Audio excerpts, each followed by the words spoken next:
Okay, welcome everybody to the latest edition of the Scholar Gypsies. I'm Jerry O'Neill and I'm a writer and I publish on the West Awake platform on Substack, so you can check me out there if you have never seen the face before or heard of me. I have a little Christmas project to keep us going over the Christmas, and it's a deep dive into the Ghislaine Maxwell tapes from the late summer of this year. I think at the end of July, she was interviewed by the Deputy Attorney General, Todd Blanche, and Special Agent in charge of the New York field office of the FBI, um, over 2 days and 6 to 7 hours of, I suppose, would you call it witness testimony or interviews. I've downloaded the audios of this, and I'm going to be doing a series of podcasts over the Christmas that kind of go into detail about what she said and what they asked. Um, I'm not doing this in a chronological order, and what I mean by that is the first tape I'm going to listen to is from day 2, hour 1, and the reason for that is she goes into quite a lot of detail about the money transactions between herself and Jeffrey Epstein, also a relationship with the Clintons, both Hillary and Bill. Elon Musk's name pops up, Sergey Brin from Google, and a load of others. And the last 15 minutes for me were the most interesting. She goes into a lot of detail about the relationship between Epstein and a group of scientists, mainly out of Harvard. One of the questions I have had about this whole affair going back to 2018 was when I was examining the different properties he owns in West Palm Beach and the place in New York. Obviously, Epstein Island, everybody knows about, but the one that seemed a little odd to me was the ranch he had in New Mexico, as to why he chose that location. I think the last 10 minutes of this interview gives and answers that question for me at any rate. Um, so we're going to dive into them. We'll see how it goes. I have the comments turned on, so I invite anyone watching to give a comment or a question as we're going through it. I plan to stop the audio and maybe every 5 to 10 minutes just to digest what's been said and add any context that I might have or discovered over time. Um, Finally, one thing about the whole series of conversations is, um, and what I've been looking for is kind of behavior patterns in Ghislaine Maxwell, and also behavior patterns in the people that are interviewing her. Um, Overall, I'd say it's highly choreographed on both sides. She she she has a superpower in an ability, I think, to massage the egos of powerful men. And I think she displays that even in these interviews with these two gentlemen. So um, we'll comment on that and other stuff as we're going along. But first, I'm going to add the audio to the screen. Now, please tell me if you can't, if there's any issues on the sound. But here we go. I want to talk about, we talked a little bit yesterday about the financial part of your relationship with Mr. Epstein, kind of being on payroll, for lack of a better word, for many, many years, starting around 25,000 and ending up at around 250,000 per year. Um, there's, as you know from your trial, there's banking information that shows a ton of money being sent to you from Mr. Epstein over the years, I think totaling something like $30 million, something like this. What's the um, Why was that money sent to you? Like, what was that for? Well, first of all, I dispute the characterization that the money was sent to me. Okay, so tell me what I am stuck with the witnesses at trial and what was said at trial on that issue. So what is the what do you dispute about that? Well, I believe I don't have full recollection. I'm not even sure I ever saw what they accused me of, but my uh, belief is that that money also contained money that was for a helicopter, for instance, that I never owned and I was never mine. And In other words, money was sent to you that you then used to purchase things, or? well, I'm not even sure that I purchased it. So the accounts, those accounts would be controlled by his accountants. And Even accounts in your name, you're saying, or one of your entities. well, I'm not even sure I knew of all the entities. I don't, it, maybe I did contemporaneously, but I simply wouldn't know today. So if there was an entity, let's say account X, if I really set that up myself or whether they said we're doing this and the money's coming or whatever, but in no substantive way, I can't think of the right word. Did you have control of those I had no accounts? control, Okay. is what I'm saying. So when the government, when there was testimony or the government admitted evidence that showed, for example, $5 million in 2002 coming from Epstein to you, okay, what you're saying is that that happened, but that the you there wasn't money, that he wasn't giving you money.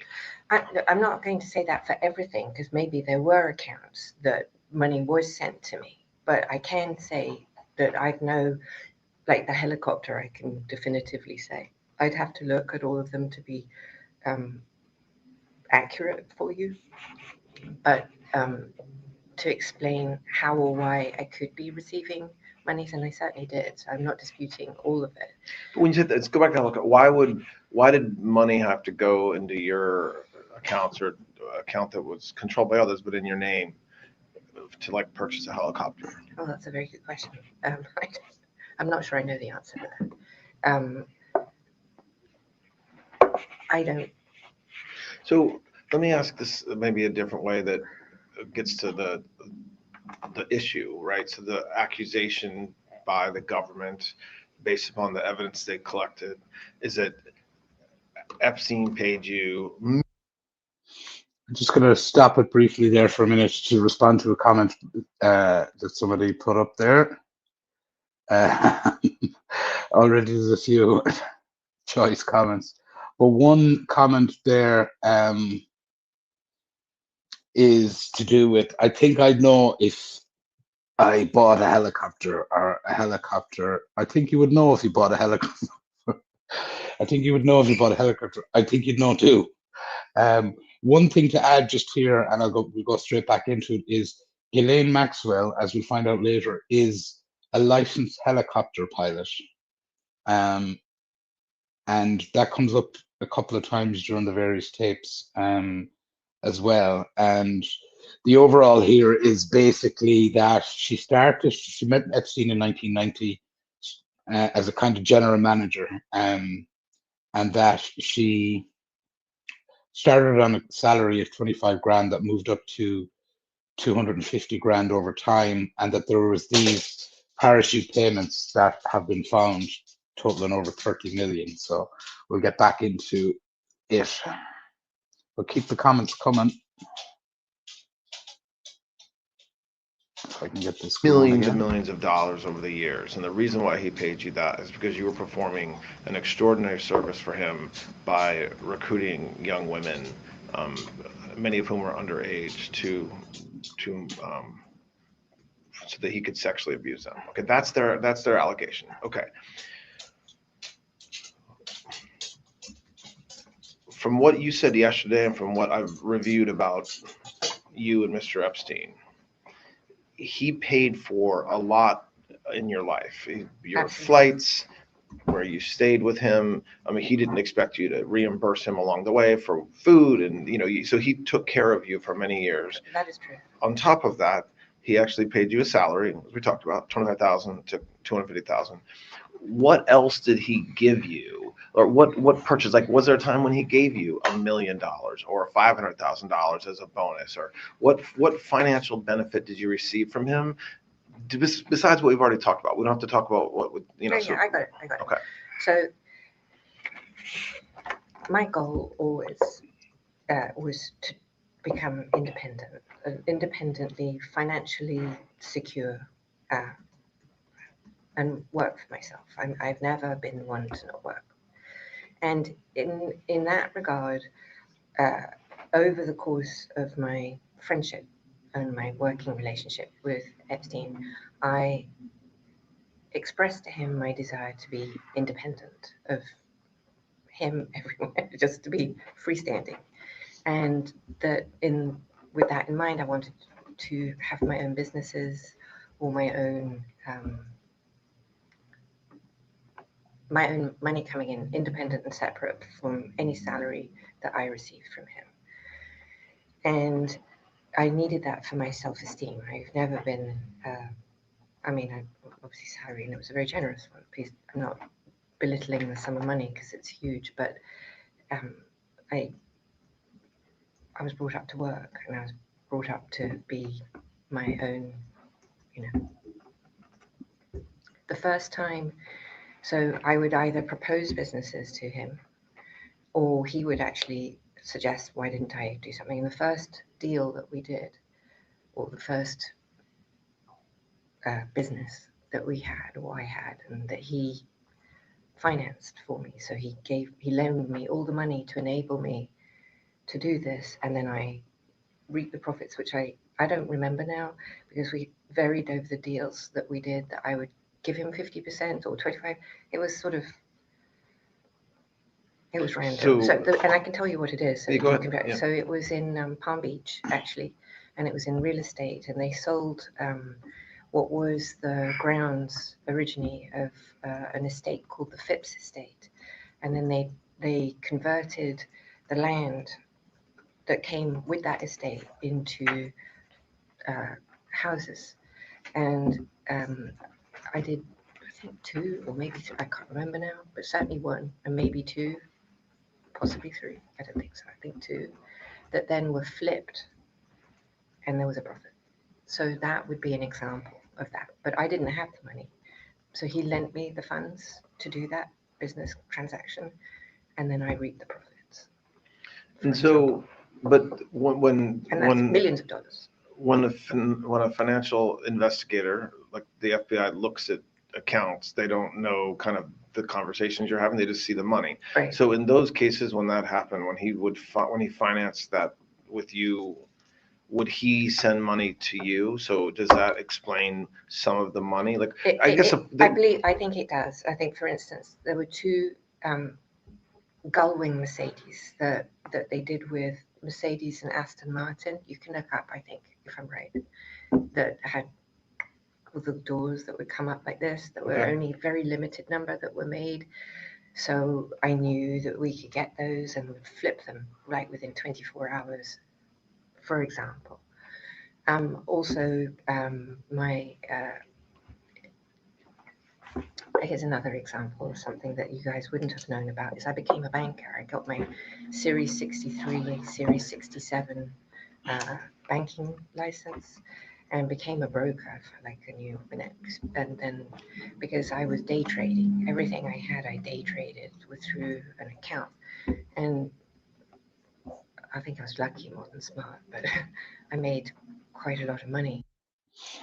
Let's just stop there for 1 second and note that this is a woman now that has a banking license and claims to have been a trader, and claims that she was lucky more than smart in her trading, and that Jeffrey Epstein was such a ludramon that he would loan millions of dollars to somebody to day trade who didn't know what they were doing. Doing that. And so when was that? Like what? That's in the 90s again. I think, well, you can find it because it'll be my banking license, right? That'll be something that you can look up, probably. So whatever that is, and I just don't remember when that is. I'm sorry.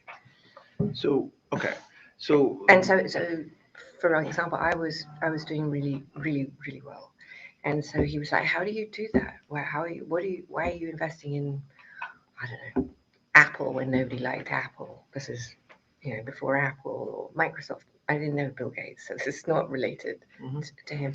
But my family. Don't charge with insider.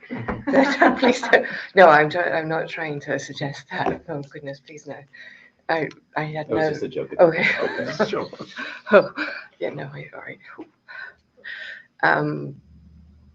But my going back to my family, my dad had given me an account when I was 12, and I had always an interest in business.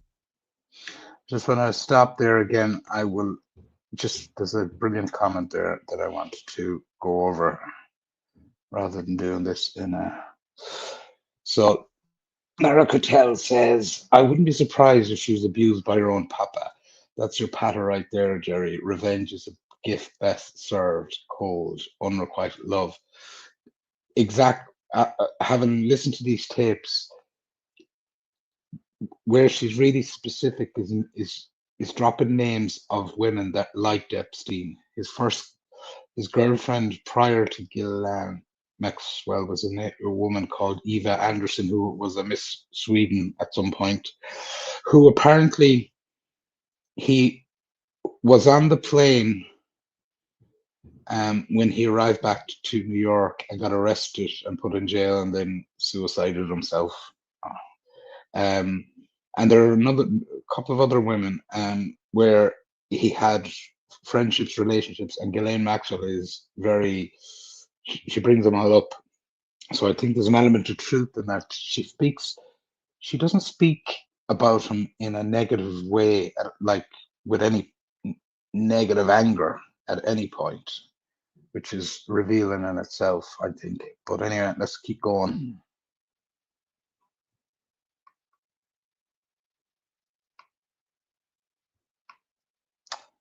How do we get this back?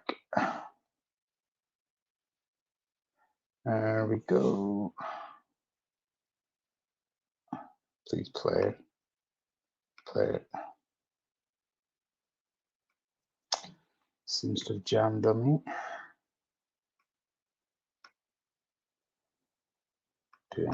Second. Wrong one. And finance, not very sophisticated. I'm not Yeah. suggesting that. And so I like to trade, and so I did, and I did well. And so then I would tell him what I was doing. Now, whether he did or he didn't, he told me he matched me in some other accounts that he had, because he did a lot of.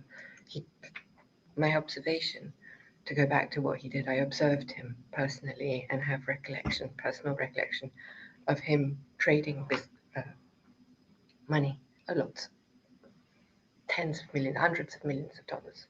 That he was trading for other people, or that Yes. was his own money? I want also to clarify something for you, or clarify or underline. Wexner was, in my opinion, his closest friend in this time period from when I met him in 91, right? All the way until, well, till, I don't know, because I wasn't that friendly with, well, I did travel with Mr. Wexner, but Epstein told me that Wexner didn't want to be seen too much with me because of my family problems.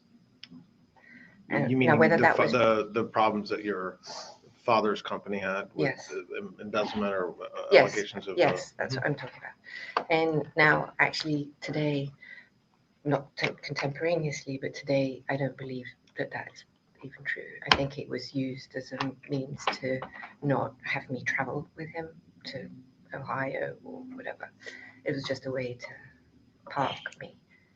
And I believe that now because within the discovery, there was a lot of, well, not a lot, but there was some indications that he would actively tell other people to lie to me or conceal things from me, and that he never loved me and I wasn't his type. That's in the discovery somewhere.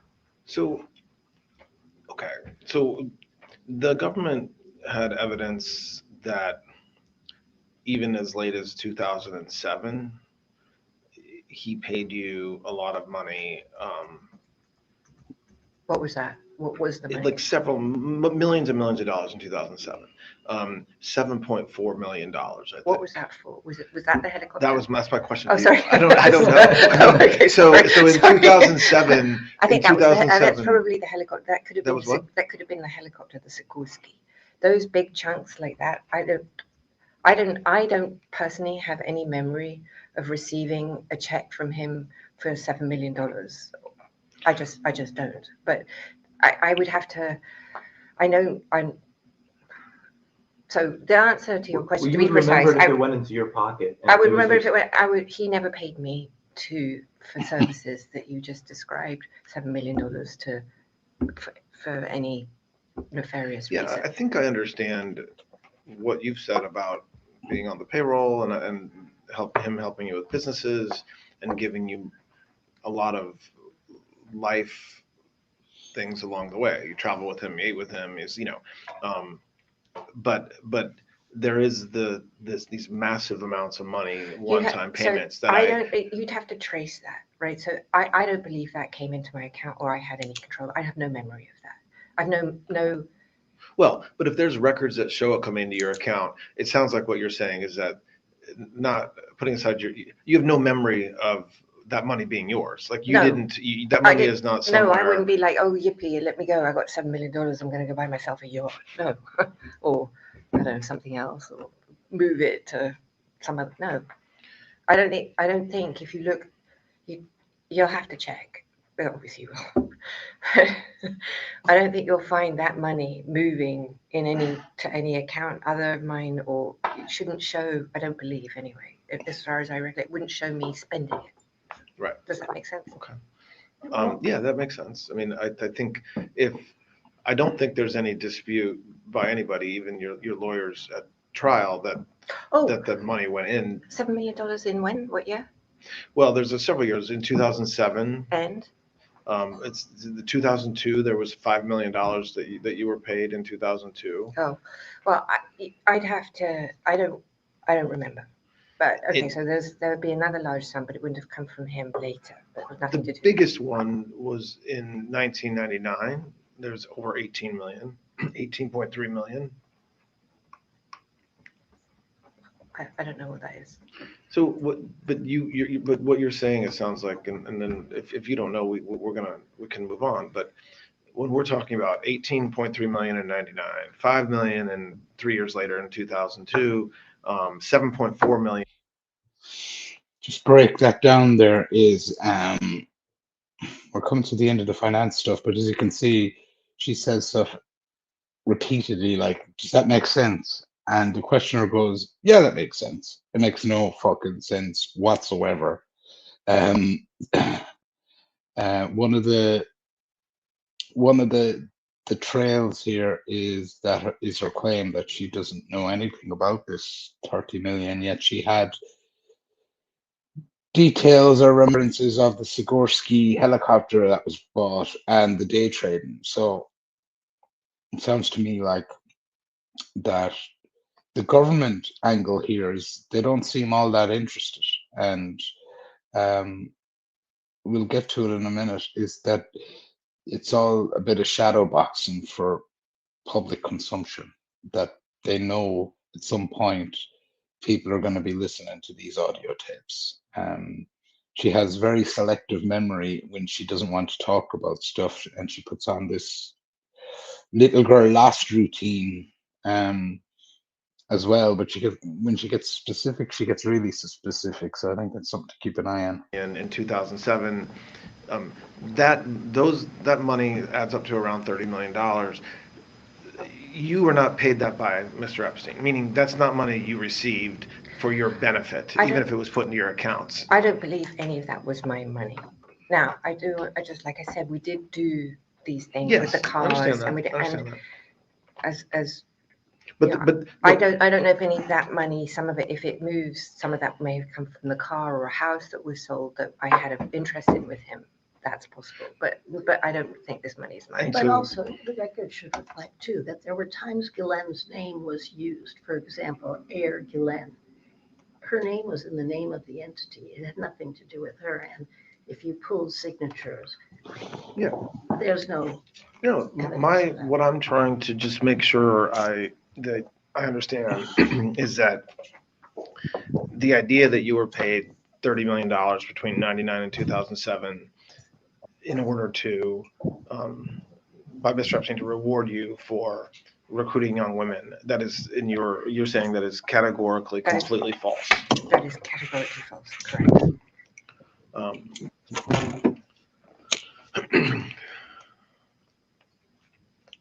Okay, so I want to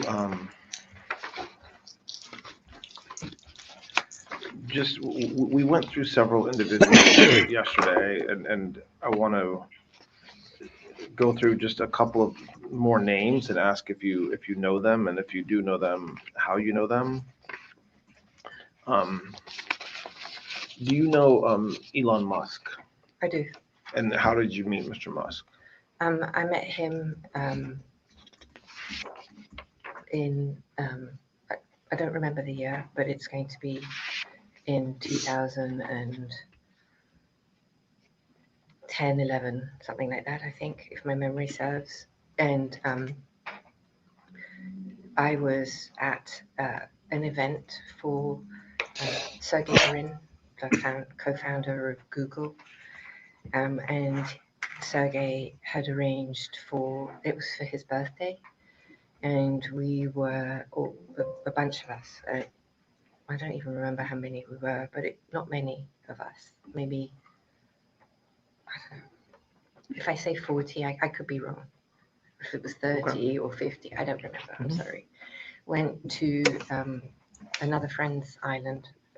Somebody called Mr. Bigotzi in the Caribbean, and not with Epstein. It was not there to celebrate Sergey's birthday, and we were there together for I want to say 3 or 4 days, something like that, in my memory.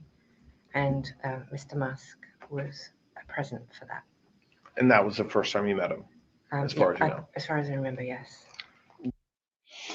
Just going to break there for some context.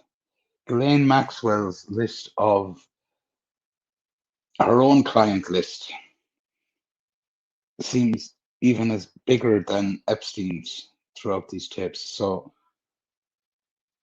and we'll get to this in a few minutes, but she knew the Kennedys family, the Cuomo family. Andrew Cuomo married Kerry Kennedy in 1990. Ghislaine Maxwell was at the wedding when she was 29-30. She's making these claims here that she knows Sergey Brin and Elon Musk at a private birthday party for Sergey Brin, by the sounds of it. The question being, how is she at a birthday party of 30 people, private birthday party for the richest man in the world, two of the richest men of the world present? Brin is, for those that don't know, the founder of Google, but also an Israeli. So he'd be the Israel first. And many of her contacts, and there'll be another big one coming on soon, are either Israeli industrialists, technologists, people of influence, academia, and her own personal relationships with these people, in a lot of the cases as she presents them, is stronger and separate to Epstein. So it raises a question in my mind, and it's this: who was the senior partner in this relationship? Was it in fact Epstein, or was it her, or were they like joint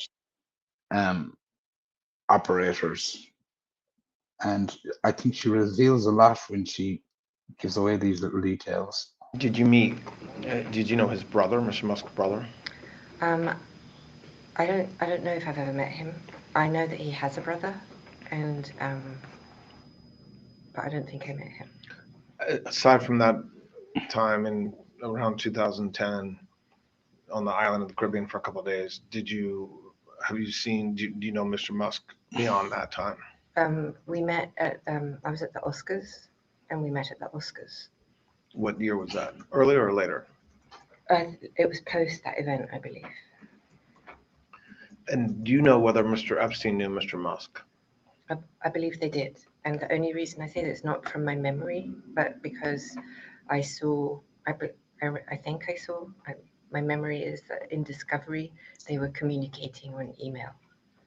So you have no personal knowledge of I that. have It's just no what you've seen from the press or from Discovery. And I believe his brother as well, actually. Excuse me? Mr. Musk's brother as well. But I don't, like I said, my memory is not, it's not as good as I would like it to be. And I just want to say that. Do you mentioned, I think yesterday in passing, not in passing, but as part of another answer, Andrew Cuomo. Yes. Did you know Mr. Cuomo? Well, only because he was married to Carrie. Yes. Okay. And I think I knew his brother as well. He has a brother, right? He's on TV. What's his name? Right, We'll think of Christopher. it. Yeah, Chris. You mean the former TV anchor or Yes, the TV anchor, yes. Chris Cuomo? Okay. So, but I would say just socially, I'm not close friends or anything, but because I was friends with Carrie and I met him a few times, and I've certainly met his brother as well a few times. And the same questions that I asked about Mr. Musk, do you know whether Mr. Epstein knew Andrew Cuomo or Chris Cuomo or Miss Kennedy, your friend? I don't think so. And so you don't recall any of those three individuals like flying on Mr. Epstein's plane No. or visiting him in Palm No. Beach or at the island? No. I think you mentioned former Secretary of State John Kerry yesterday, but if not, do you know Mr. Kerry or no? I've met him, but I don't know if Mr. Epstein ever met him. I met him at only, well, really, I can't even probably characterize that as a meeting, but I was very, very involved in the ocean work through you asked me yesterday about Terramar, and if I recall right, I met Mr. The Secretary that way through the ocean, but he wouldn't know who I am, I doubt. I don't think. Do you know former Senator Ted Kennedy? Yes. And is that through your own life or through Mr. Epstein? My life. Do you know whether Mr. Epstein knew Senator Kennedy? I don't believe so. And so for the folks we just talked about, so former Secretary of State John Kerry, Ted Kennedy, you don't know whether Mr. Epstein knew him, so I take that to mean you have no recollection of them flying on his planes or visiting him. Okay. But Bobby Kennedy knew him. Bobby, the health. Sorry, say that again about Bobby Kennedy. Bobby knew Mr. Epstein. How do you know that? Because we went on a trip together. We went to dinosaur bone hunting in the Dakotas. When? Let's just stop there. Bobby Kennedy Jr., Jeffrey Epstein, and Ghislaine Maxwell went on a dinosaur bone hunting trip together in the Dakotas. This is bonkers. Notice she does this a lot, right? She says, "Do you know any of the other Kennedys?" She says, "No." And then she goes, "Oh, Bobby Kennedy." She's dropping that in. That's when she can get real specific about remembering things. This feature in the last little segment where she goes, "My memory is not as good as I would like it to be." She does this consistently throughout the 6 or 7 hours of the interviews. She gets quite vague.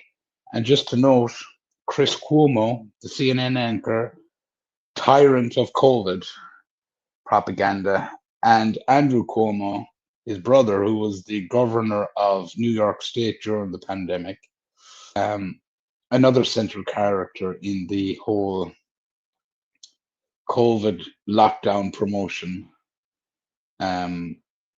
effort, are again two people she knows outside of Epstein was instrumental in introducing Jeffrey Epstein to them. So, like, again, it points to her own little black book. Was that, approximately? I'm not looking for an exact date, but when was that? That was early. That was in the early night. Well, let me back up. I knew Bobby's wife, Mary, pretty well, actually, and before he met her. And just to help us, I know we're talking about a wide span of time, but when are you talking about that you knew Mr. Kennedy's wife before they were married? So when are we talking about the? In 19, all right, let's get my head straight. In Well, would this have been before you met Mr. Epstein? Or yes, after? Okay, so I met him before I met So we're talking about in the 1980s. Oh yes, Okay. thank you. Okay. The 80s. Okay, so we're talking about the 1980s, and then. I was the I had a very, very long-standing boyfriend, and he had his brother was dating Mary at the time, and we were all very good friends. And then Mr. Epstein, did Mr. Epstein meet Bobby Kennedy through you? I don't think so. Just a point of information here. She said she has this long-standing boyfriend pre-Epstein. They don't push her on who that might be, and that's how she knew Mary Kennedy. She claims to have arrived in New York in 1990, yet has this long-standing boyfriend who one can only assume was based in the United States. And I can't, for the life of me, understand why the people questioning her didn't go into more detail here. Because Mr. Epstein, surprisingly, everyone says everything happened through me. That's just not true. I mean, I think yesterday I explained that he had friends from London, and they were what the people would call fancy. They were fancy people. But he had the same types of relationships before I met him in America. So when I met him, he was already, Wexner, and he had Henry, and he was. I don't know if then he was in the Council of Foreign Relations, but he was friends with Ace, and like he was well established. Yeah. He didn't need me, and he was, his Eva was major model, so he had all these modeling connections and friends in that business that long before I met him. And so the trip that you went on with Mr. Epstein and Bobby Kennedy, was that in the 90s and 2000s? I think it would have been in the, I want to say 93, 94. Okay. So a very long time ago. A very, very long time ago. A few years into your relationship, a few years into the time that you knew Mr. Epstein. Yes. I mean, I don't want to hold myself to the dates because I really. No, I'm not holding you to dates. I think I've said that a lot because I appreciate we're talking about the 80s and 90s and even the 2000s. Want you to know I don't have anything to review. So I haven't had any ability to, short of my legal material, obviously, which I have, so I came with a box worth, but short of that, I have nothing with which to refresh, or very limited stuff, I should say. I don't want to say nothing to refresh my mind. Understand that. Do you have any recollection of Mr. Kennedy, of there being anything inappropriate with Mr. Kennedy and masseuses or young women on the trip you just talked about? I never saw anything inappropriate with Mr. Kennedy. And do you know whether he ever got a massage from one of the masseuses? Do you know either way? I do not. But not something you remember? I mean, absolutely not. I mean, yesterday, if I didn't make it clear, I will reiterate it. I never, ever saw any man doing something inappropriate with a woman of any age. I never saw inappropriate behavior. Now, I'm not going to say hands or. that to me is not inappropriate. Now, if somebody's inappropriate and mine may be different, but Yep. I'm not talking about anything that's resembles the accusations that we're discussed here. So that would be a flat no to any man. Did your or Mr. Epstein's relationship with Bobby Kennedy continue into the 2000s, as far as you know? I would say yes. Um, Well, mine, yes. Yours with you. With me for sure.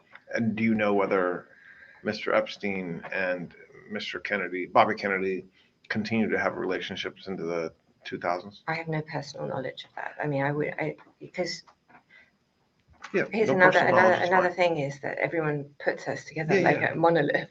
He literally had a separate life from me. I literally had a separate life from him. Now, That's a very good point that a commenter has made there. It's very sad she ever refers to Epstein in the past tense. Yeah, I never spotted that. But yeah, it's interesting that Bobby Kennedy again seems to be someone she developed a relationship with from the early 90s and possibly well into where she claims the break with that came in 2008, 2009. But yeah, that is a good point. did they say? Well, of course they did. I'm not crazy, but he kept a lot to himself and he didn't like to share. He was not a sharer. Well, at least not with Mr. me. Epstein didn't share, you're saying? Not with me, no. Did you, do you know somebody named Cheryl Mills? Who used to do. work in the White House as Yes, a I do, lawyer. yes. How do you know Miss Mills? I met Ms. Mills through President Clinton. And do you remember generally the time frame that you met her? I do actually.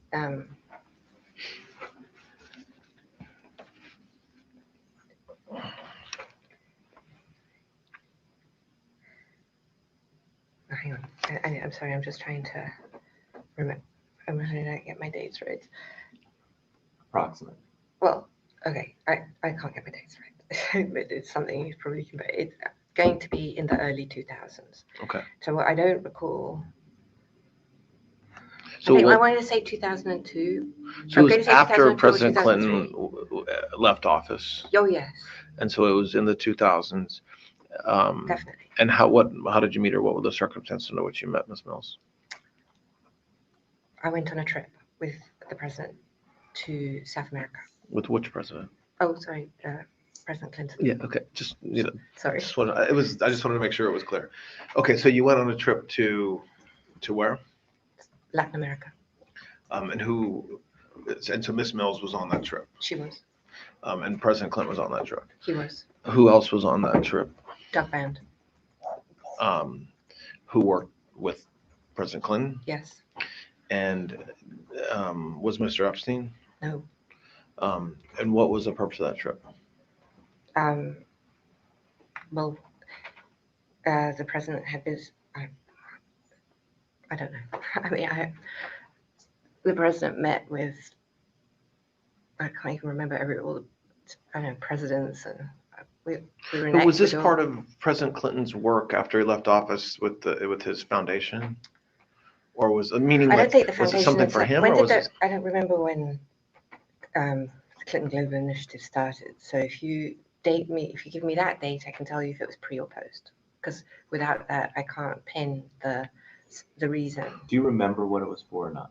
No, I don't Okay. recall. I mean, Yeah, I don't. that's don't overthink or No. underthink the reason for my questions. I don't have any idea why you went on that trip, so Okay, I don't know sorry. an answer that I'm keeping. No, from I'm you. just trying to be as accurate as possible and give you the Why would information that you? see. Do you remember why you were invited to go? Like, were you friends with somebody? What was your role going on that trip?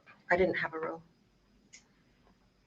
So, do you remember why? Do you remember who invited you to go? If probably Doug Band. And how did you know Doug? Because Doug and again back with Philip Levine. And do you know whether he had a relationship with Mr. Epstein? Who? Doug. I don't know. I mean, nothing. I don't believe there was any relationship other than I helped well, without me, I don't think there would have been those flights because I was the one who asked Epstein to provide the plane for, well, certainly I remember the one to Africa, of course, that big trip.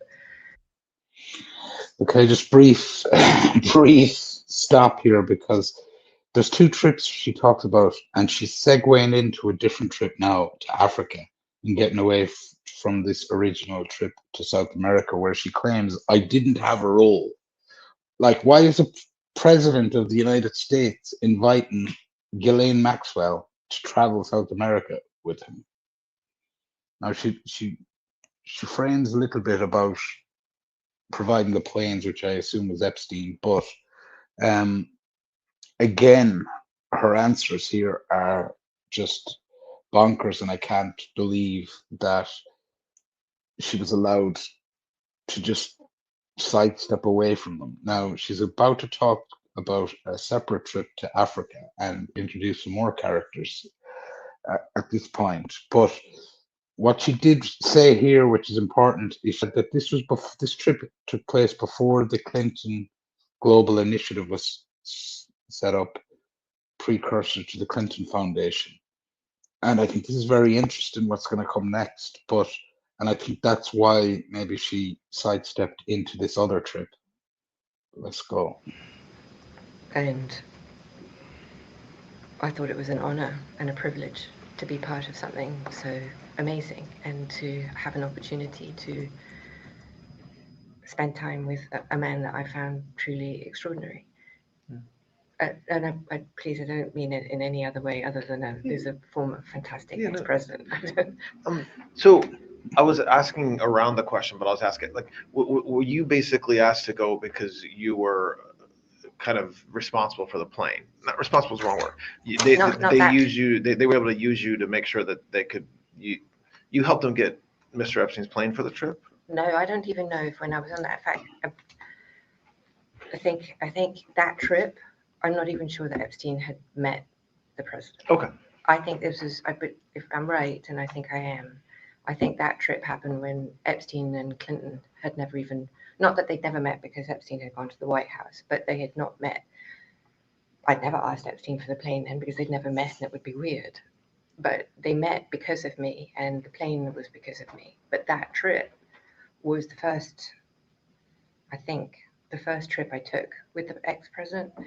And I don't believe Epstein and he had met. And we're talking a time period when I was trying to leave, not very successfully, obviously, but I was branching out on my own and being more independent of Mr. Epstein and trying to, I had all kinds of businesses that I was into. I was trying to start the first telehealth medicine with the Cleveland Clinic. I mean, I'm not going to bore you because I don't think that's what you guys are interested in, but those were the sorts of things that I was looking for him to finance so that I could stop being, general manager of a hotel. Did you take other trips with some or all of those individuals kind of without Mr. Epstein in later years? Like you said, that was the first time that you kind of been on something like that, and it was an honor, and you were spending time with former President Clinton and others. Were there other over the years? Did you do that more than once? Yes. We'll talk about those. Like multiple times, like too many to count, or there 3 or 4 times? Like how many times? A lot. I went on a lot of trips. Now, I don't recall all of them, not because I'm trying to be evasive or anything, but I just don't remember them all. And after a while, in the incredible job that you have, all of you, that when you're so high pressured and you're spending so much time with extraordinary people like you do with President Trump, it can blur. It just does. And there's few things that stand out because at the end, it's all just extraordinary. See how she panders to their ego there, and also is messaging President Trump into the bargain. Like there's this type of communication where she's trying to basically whitewash or present Trump as a good guy. And I think that was part of that's part of the deal. There must have been private interviews that nobody ever got their hands on. Cars and the sirens and president. It's like, well, okay. So I understand, but talk, so don't give me understanding you can't give specific numbers. Describe more about kind of that part of your life and your relationship. I'm using relationship. You don't like relationship. I don't. And your, sorry, and your, my employer. yes. All right, So that's just for to you. describe what you were doing with those individuals. So when I say those individuals, I'm talking about former President Clinton, Doug, other Arab folks that magazine, work with all of them. him. Yes, there were loads of them, and basically all of them. You know the team. I don't need to give you all the names. You have them at your fingertips, and I can confirm. If you give me names, I'll say yes, because they're not all going to pop into my head. So, Right. okay. So I started spending a lot of time. I don't want to characterize that. I started to spend time with the former president and with Doug and his team, and I had no purpose really, other than I obviously offered something. I don't know, ideas of, I don't know. Anyway, and he started to travel. I don't remember if the first trip was Africa or how it went, but at some point, I think there was actually 2 trips, but I'm not sure. So there was to Europe and then to Africa. I think maybe it was all one trip. And at some point, Mr. Epstein said he didn't want to go on the trip and he was going somewhere else and he just left. And I was like, well, okay. And so I ended up doing the whole trip without Mr. Epstein or his plane. And when you were traveling with them, what were the purposes of the trips? Like, is this one? I think these were all, I think actually it was the AIDS was one of the primary ones for his AIDS foundation when he was working to do that. And there were always a humanitarian side to the trips. And we went to Egypt and there was, oh, yeah. So it sounds like you're describing one trip with lots of It could stops. be, but I have a feeling that I went on other trips, but I can't remember. When you went on I these went to London. to London, okay. I don't know if that's the same trip. When you went on these trips, were you always on Mr. Epstein's plane, or No. did you sometimes accompany them on a different plane? Correct. Yes. How many were on Mr. Epstein's plane? Again, I'm not holding you exact, but That was packed because there was a lot of Secret Service. It took all the Secret Service as well. So Okay. It was whatever the detail is for Secret Service, it's a lot.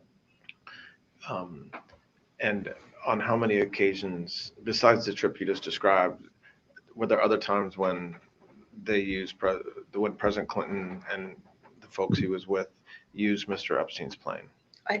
I think there was twice, maybe there was that, but it will reflect on the logs. There won't be anything that's not on the logs that you have already. So Were you, by the way, responsible for the logs in any way? Like, you've seen the logs and they're public and you had them in Discovery, but over the years when you were working with or for Mr. Epstein, did you have access to the logs? no, never. The pilots, the logbook was a very personal logbook. I never even saw them have it. I never saw them fill it in. And then there was a second set of logs, the flight manifests, and I never saw those either. I was never allowed, I suppose, because you want me to see. Do you know whether Mr. Epstein had a separate relationship with President Clinton, different from what you just described? So different than being with him with respect to his foundation or something like this? I would say no. Um, When's the last time that you went on a trip or saw President Clinton? I was was late 2000 and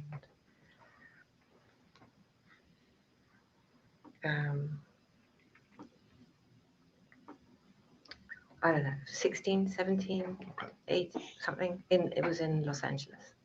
And what was the purpose of that meeting? I don't. He was hosting something, or he was at an event, and I was in LA, and I had dinner with him. Hello. I had dinner with him. So relationship with Clinton goes up to 16, 17, 18, she said there, which, if you're to believe her version of events, is 7, 8 years after she kind of broke ties with Epstein, which she's claiming was around 2009 at the latest. And again, points out, you can see that it's her, the way she presents this is that her own personal relationship with Bill Clinton and Hillary is much stronger than Epstein's, which would make you wonder.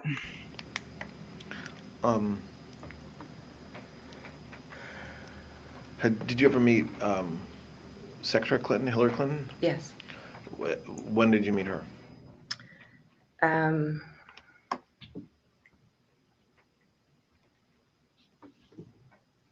I want to say, again, please don't hold me to it, but I want to say that it was on a flight that came from the island, not from the island, from the Nantucket or Martha's Vineyard back to New York, is what I think. I might be wrong. Okay, so an East Coast island like Nantucket or something like this. The ex-president never came to the island. And is that the only time that you met Hillary Clinton? No. I went to the house in Chappaqua a few times. And why did you go to the house? I was invited. Just to see President Clinton or Hillary Clinton or both, or? Yeah, I mean, as a friend, not for. I don't remember any reason. Either was somehow I communicated that was driving back past Chappaqua if they were home and stopping. I know it sounds a little flippant, but it could have been even something as. And do you know whether Mr. Epstein knew or had any sort of business dealings or associated with Hillary Clinton? I would say no. Did you ever see them together? No. Do you know whether Mr. Epstein ever did any business transactions with the Clintons? I'm not sure I'm not sure how to quite, I don't know the answer to that strictly, because I was part of the beginning process of the Clinton Global Initiative. And that was something that I helped with, and that was me. And Epstein may have helped me help them. And in that context, he may well have involved himself, but only in the context of something that I was trying to do. So when you say involved himself, meaning like give money to the Clinton Global Initiative or something like this? Well, so there's that. I think he did do that. And that, I believe the money that he may have given could have been independent of me. But I think it's just easier if I just tell you how it happened rather than, because otherwise it sounds all odd and funky. I went to Davos with the former president. And have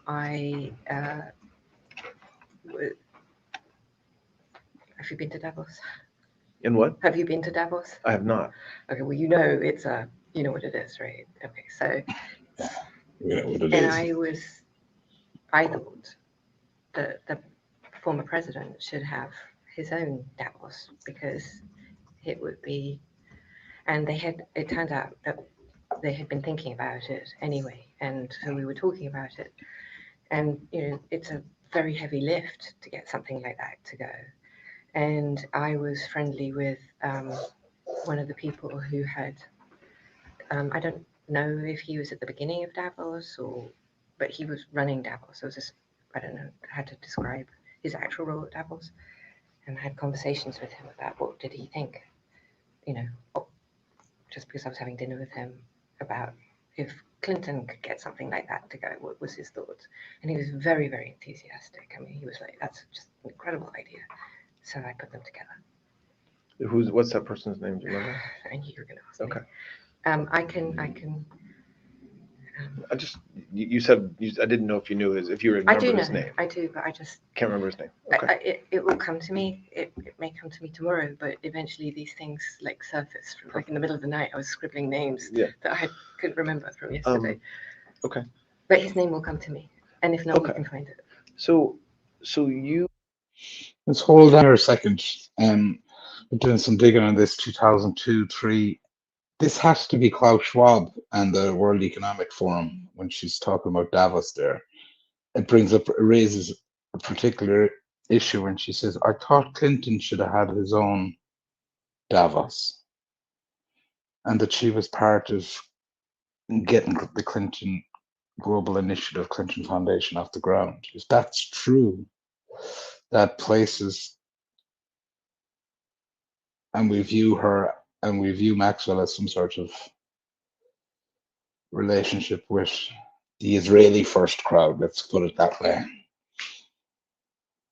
Wouldn't that be some way of control and influence if they're actually the people that have control over the Clinton Global Initiative, and obviously bring the World Economic Forum?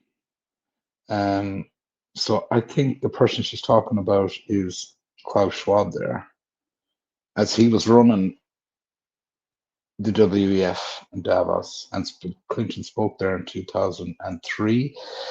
There was no Davos in 2002 due to 9/11. They had some event in New York, but this is a trip she said she was on, so it must have been 2003. I would have thought, because if it was any dates afterwards, the Clinton Global Initiative was up and running. When just still staying on your relationship with, your association with the Clintons, you were part of the ramp up or the startup of the Clinton Global Initiative and helping them and supporting that effort. I would say very central to that, yes. And Mr. Epstein, was he part of the work around that or just in support of you? He supported me to help them, but then I think he may have tried to use that to insert himself in some way. That would not have surprised me at all. And I know that he was annoying in terms of I could catch him on the phone and he wouldn't always agree with what I wanted to do. And I was like, it's not your idea. I don't really care what you think. But that didn't go over so well. And I just want to say it wasn't my idea for his CGI. it wasn't your, say it again? It's not my idea. They had that idea before. I just helped bring key personnel. You're saying the idea of President Clinton kind of having his own Davos. I'm not owning it. That's not. Understood. Okay. No, I don't want anyone. I don't trying to elevate myself in any form of importance here. No, understand. Okay. Did you go to Davos with President Clinton more than once or just once? I can't remember. Once for sure, and I think maybe twice, but I don't remember. And you're not, I think you said you're not aware of President Clinton ever going to the island. He absolutely never went, and I can be sure of that because there's no way he would have gone. I don't believe there's any way that he would have gone to the island had I not been there, because I don't believe he had an independent friendship, if you will, with Epstein. Did they speak? Did he go? Yes, but that's very different from going to spend time on night. And plus, the story as told is so patently absurd that I flew him in the helicopter. I am a helicopter pilot, that is true. But the notion of me flying an ex-president on a machine, that would terrify me. I would never even take that responsibility. Can you imagine? Yeah, no, I'm not. No. Just want to pause there because she said something, she talks about She answers questions she's not asked as if proof, as if answering them proves some other point. Like this story about her flying whoever Clinton here, there, and everywhere herself. It's like nobody's asked her that question, nobody's made that accusation, but she's kind of into detail about that kind of a story. She does, this happens, this pattern develops over time. Did you ever go with President Clinton to any of Mr. Epstein's properties? So like New Mexico, Palm Beach, or in New York? I have no memory of him in any of those places. When you were in London with President Clinton, did you ever go to your flat with him? I don't think he did. I don't think so, because it's like you wouldn't even be able to carry all his Secret Service with him. I don't think so. No. Okay. Do you know? We talked a little about the Duchess of York, about Sarah Ferguson yesterday. Did when's the last time you when's the last time you saw her? Like, were you were you with her, hang out with her, socializing with her in the 90s, 2000s, both? She's, well, I had a,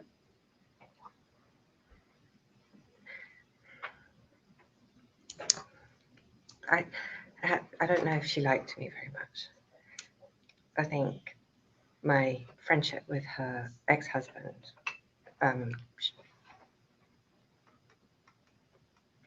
sometimes she really did like me, and sometimes she didn't.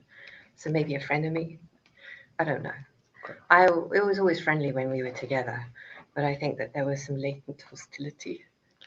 And Is that something you've heard since everything came out, or along the way you felt that way? No, that's how I felt. That is a characterization of myself. That's how I felt about her. I would never.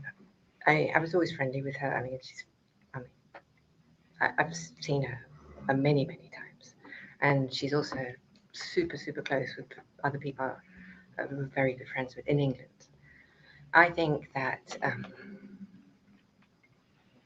she liked Mr. Epstein. Why do you think that? My female intuition. Okay. Discovery. Oh, 11. no, I don't. She starts this like schoolgirl, like boy likes girl, girl likes boy routine a number of times. Sarah Ferguson apparently had a thing for Jeffrey Epstein. She was also very close with Andrew, and she probably didn't like that. But it's almost like you're listening to Med in Chelsea or whatever that program is. It's kind of bizarre. But she's making a point of referencing it here and bringing Sarah Ferguson's name into the equation. Remember it. Well, It's okay. okay, I don't. It's possible that there's things. Well, I know it's not possible. I know that there is discovery, but I don't recall. But I think she had a thing for him. Did there's some actors or some folks from Hollywood that I want to ask you about, just to understand whether you knew them or Mr. Epstein knew them. Chris Tucker? Yes, How did you know Mr. Tucker? I think only from that flight to Africa. But I do think that they met. You say that flight to Africa, the one we were just talking about with Yes. President Clinton. So, Yes. Sorry, okay. Sorry. Sorry, go ahead. Yep.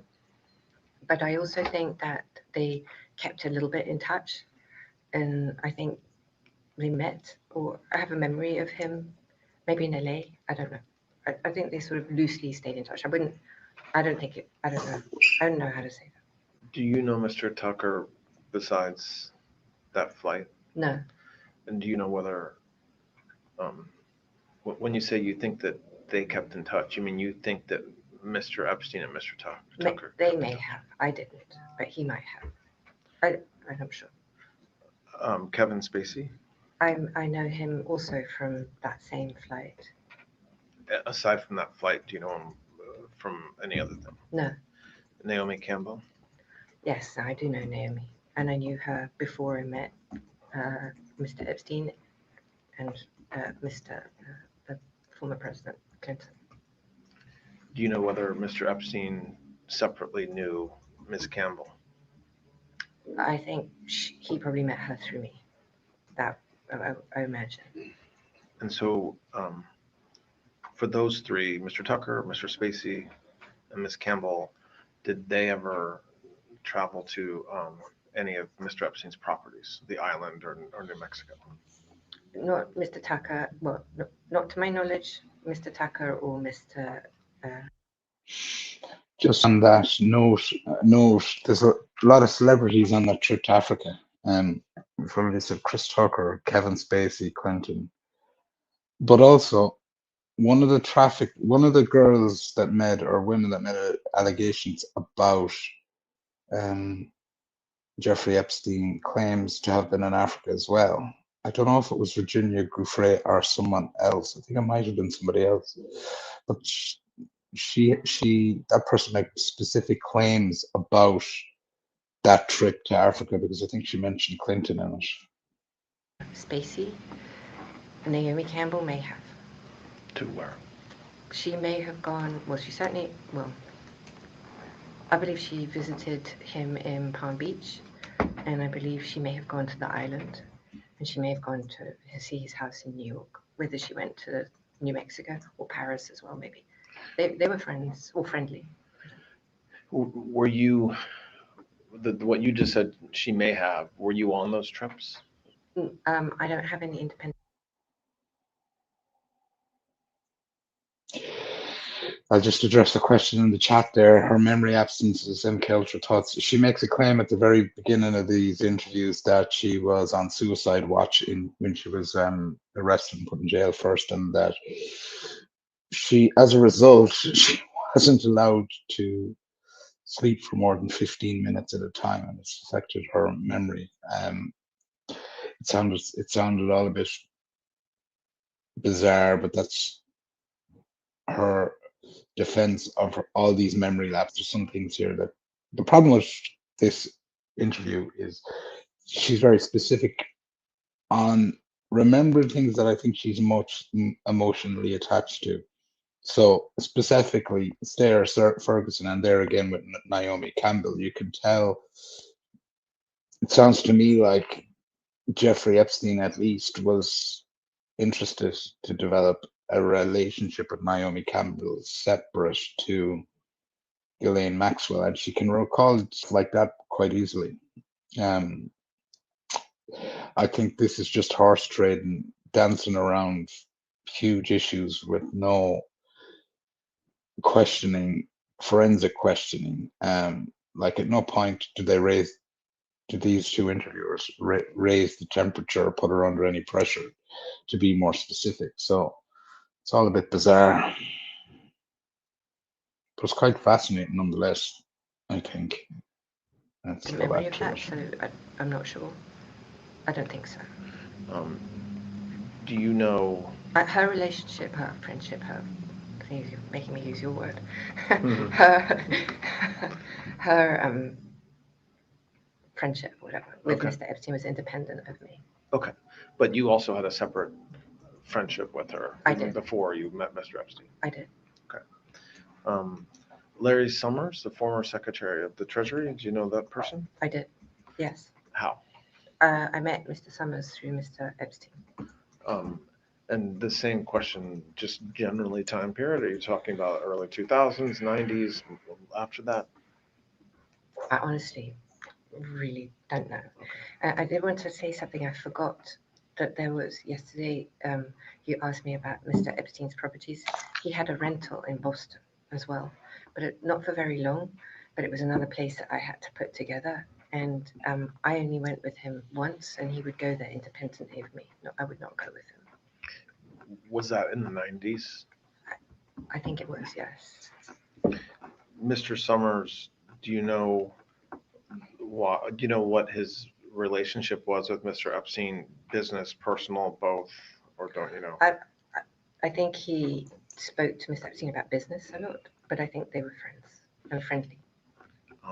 Do you know whether Mr. Summers ever traveled on Mr. Epstein's planes to any of the properties that Mr. Epstein owned? He may have, but I don't think if he did, I was on any of the flights. I mean, there's another issues. I mean, I traveled so much that the flights just blur. Understand. George Soros? I don't think he knew him. I did, but I don't think he did. I How don't did, how did you know Mr. Soros? I was friends with his kids, Which kids? John, and I can't think of his other child. I can't think. I mean, I've lost his name. Alexander. Who? Alexander. I met him, but just socially, and he may not remember that even having met me. I was excited to meet him. When are you thinking, when would you have met him? If I met him, I think it was either at an event or at his kids. It wouldn't have been at his house. An event, I think, or I think actually no, in the Hamptons I met him. He was staying at somebody's house, if my memory serves. And what was your relationship? How did you know his kids? I was out and about in New York a lot. So And just socially? just socially, yes. You- And yeah, just socially, I think. Do you know whether Mr. Soros or his kids ever traveled on Mr. Epstein's planes I don't think so. and ever visit either the island or New Mexico or No, I don't think Paris? No. So we tried to identify names that have come up either publicly or in other lawsuits. Are there any names that come to mind that we've talked about a lot of names, Are there some folks that you think we've forgotten to ask you about? Well, you asked me about names, and I have some names, and I just want to give you some context for the names Sure. as well. So we talked about Elizabeth Johnson yesterday. Mhm. She had a boyfriend, and he was Frederick Fakai, the hairdresser, and he and Epstein were friendly, very friendly. And then what time period are you talking about? Well, Like 90s or 2000s or both? I think the 2000s actually for that. Um, You can date that because it was from when I think he probably knew Frederick before he dated Elizabeth, but and when you say they were very friendly, did they go? Just a note there on that name that came up, Elizabeth Johnson. She's the heir to Johnson and Johnson, and Jeffrey Epstein was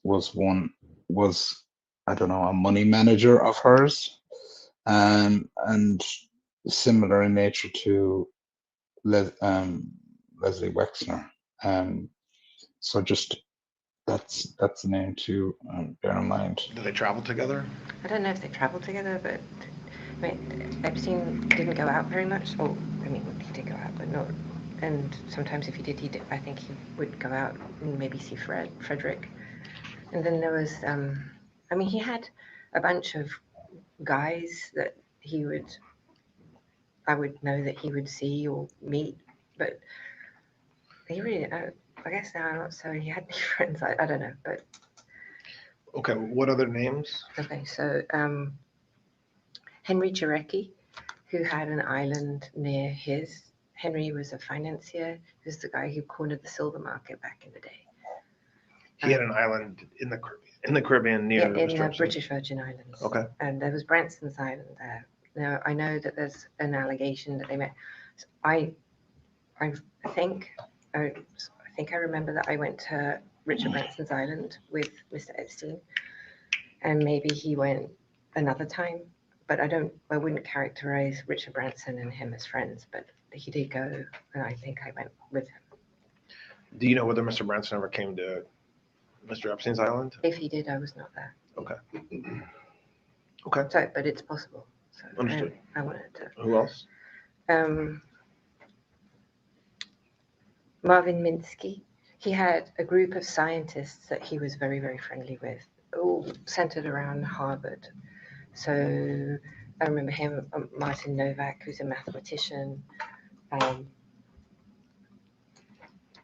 Stephen Jay Gould. I don't know if Stephen Jay Gould came through the Harvard angle, but I know that there was he would, excuse me, Epstein would have dinners at the house that I was tasked to organize, and the scientists were a very major component of that. They weren't social dinners as much as they were scientific. He would discuss whatever he would discuss. But if you were in the area of brain cognition, or he would invite them to the house, and they would come, all of them. All, any name you can name me, they would be there. So let's talk about that those associations or relationships he had with the mathematicians or and with Harvard, and I think with MIT to some extent For as sure, well. MIT too. What Yeah. from what you observed, what's the reason behind him having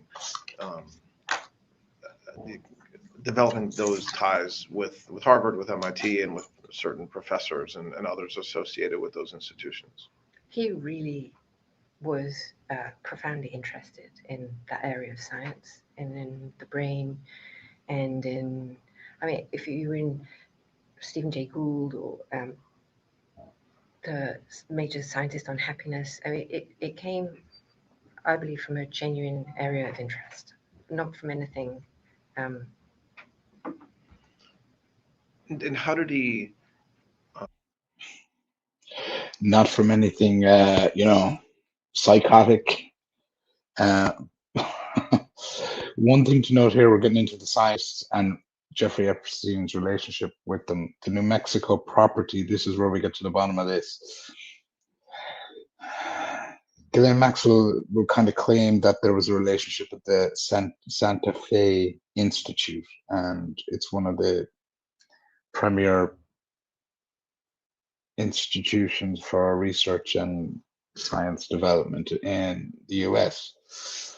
However, his property is also close to Los Alamos, which was the location of the Manhattan Project from the 1940s that sought to develop atomic weapons and the nuclear bomb. So it's always been a controversial location. His ranch is 50 miles from Los Alamos and 30 from Santa Fe. So Ghislaine Maxwell is trying to claim that the relationship is only with the Santa Fe Institute and steer conversation away from this other place. There's been quite a lot of media attention about Los Alamos and the Manhattan Project in recent years, and a lot of those scientists that were involved in the Manhattan Project were German and recruited in during the wartime effort. But let's keep continuing. Oh, one other thing is Larry Summers, the name mentioned earlier. And someone in the comments there is highlighting the fact that she's gone in on a lot of Democratic related people, and I think that's possibly true. Larry Summers is currently on gardening leave from Harvard, but he was the president of Harvard in 2001 to 2006. He was also Secretary of the Treasury under Clinton, and he chaired the National Economic Council for Barack Obama. So this guy is a huge hitter in political circles and academia. And as a result, and possibly as a result of these tapes, he's had to stand down from his position at Harvard, which I'm not exactly sure what that position is today, but he was definitely a former president. How did he become friends with them? How was he able to spend time with them? Meaning, did he donate to the university and then they were kind of, it was mandatory fun for them, or did he have relations with them where he would, I don't know if host them, or I don't know what? if the chicken or the egg came first. Okay. But when I met him first, I mean, he was already doing a lot of this stuff. This is not, I've read, so this is why I'm saying this. I was not responsible for this area of interest. I mean, I certainly, sorry, just to bounce a second before it slips my mind and I leave something out. There was an institute in New Mexico called anyone? The Institute of, it's very famous. We're not talking Alamos. Anyway, all right, there's a very famous institute in New Mexico. You can look it up. It'll come to you the minute you put it in your computer. And there had some of the biggest brains ever. That relationship came through me. So that's me. And that is because my father was one of the major scientific, my family fortune, when I had one, came from scientific publishing. And when it started from the thing that you were asking me yesterday, my father was in the Second World War, I told you, and he won the Military Cross, and then he actually was part of intelligence back in the war, and his job was to interrogate German scientists and prisoners of war. And then that parlayed into business with Springer Verlag, and then into Pergamon Press, which was the scientific journals business. And he had an interest. He believed that its knowledge is what would prevent war. And the biggest scientific discoveries, well, not all of them, but many of them coming from the Eastern Bloc. And that's how we have the relationship with Santa Fe Institute and Murray Gell-Mann specifically. And I introduced Epstein to Murray Gell-Mann. Sorry. This is the Santa Fe Institute? Yes, thank you. And Murray Gell-Mann was there, and Murray Gell-Mann and Epstein got along very, very well. And he was the man of the quark. So do you know? Just a little interjection. This again is where Ghislaine Maxwell is claiming that she was the main reason that Jeffrey Epstein was introduced to a load of scientific thinkers, which most people would be aware of vaguely.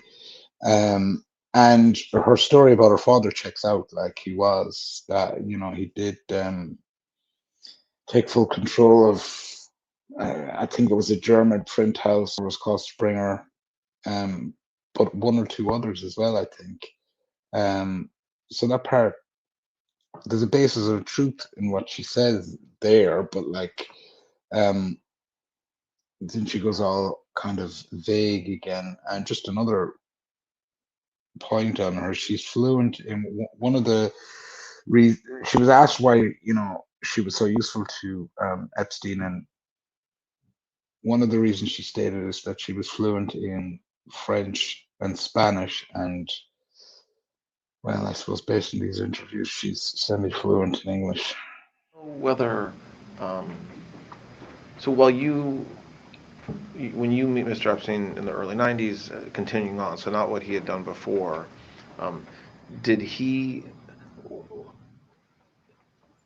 why do you think, from what you saw or what you heard, he had the relationship or wanted to have the relationships that he had with Harvard and with MIT? So I think that may have come with Wexner. I'm not sure, but that's something that I think that Wexner maybe had a relationship with Harvard, and that he used that relationship to, I believe he funded a lot. And if he didn't, that his clients, of which Wexner obviously was one, would fund, and he would then arrange the fund or organize the fund, or we'll take a break in a minute, but just to kind of set us up for what we're going to talk about next. We talked yesterday morning about Mr. Epstein's kind of business and how he had money. Did he seem to live beyond his means as far as what he was making? So did you ever get the sense while you were with him that it was suspicious or curious how he was able to have the funds to buy 2 planes, an island, New Mexico, the ranch, almost unlimited funds? You said it perfectly. I thought it was astonishing, but I didn't have any reason to believe that it came from anything nefarious. I saw him work. I never saw him really do anything other than be on the phone. There's that. And he had a lot of meetings, and he had a lot of accounts. and he dealt with pretty much every financier that you could care to mention. And if I could have access to the names, I'd be able to tell you which ones you were. I just don't remember them all. But in every bank, Goldman, Lehman, all of them, to my mind anyway. And most of the major businessmen at that time, he was in the Council of Foreign Relations. So you had access, that's an extraordinary list of people. It just is. And then you asked me about his back. So I thought about it last night, how to try and explain what it was. And I think the best thing is to focus only on Wexner's business. So I was present for some of their meetings in some of their business. And I listened. And so things that I personally recollect and I know I heard was that he would, when I told you yesterday, I think that he would, no detail was too small, so he would do the contracts with the staff, I think.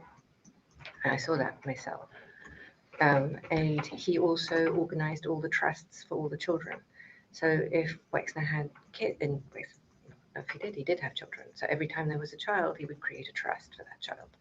And these were complex financial structures that would contain stocks of the various businesses. He restructured, when I was there, Wexner's business in its entirety, as I recollect. And then not only that, but there were business interests. So Wexner owned or built or designed, or I don't quite know how to characterize it, but New Albany, which is a center outside of Ohio, Columbus, Ohio specifically. And he built, I remember this conversation, he built himself a very large house, like truly enormous, and it's one of the biggest private homes I've ever been to. And he built all the houses around him, and I'm like, this is so random, why would you do that? And he said to me, well, because I want to make sure that the people around me are my friends. I want my friends around me and my neighbors. And I was like, well, whatever, okay. I've been around enormous wealth my whole life, and I've like at some point I'm just like, okay, whatever, I get it. And I don't, and so that's what he did. But Epstein ran New Albany, which included a country club and a golf club and I mean, gosh, your boss is one of the all-time great, businessmen in this area. You know what that is, and he certainly does. So there'd be that, and there was a business that Epstein.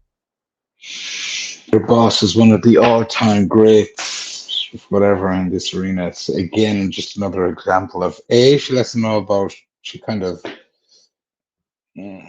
knows who she's talking to, but complimenting Trump on his real estate development capabilities. She does it all in a very offhand, kind of subtle manner. It would suggest it's not.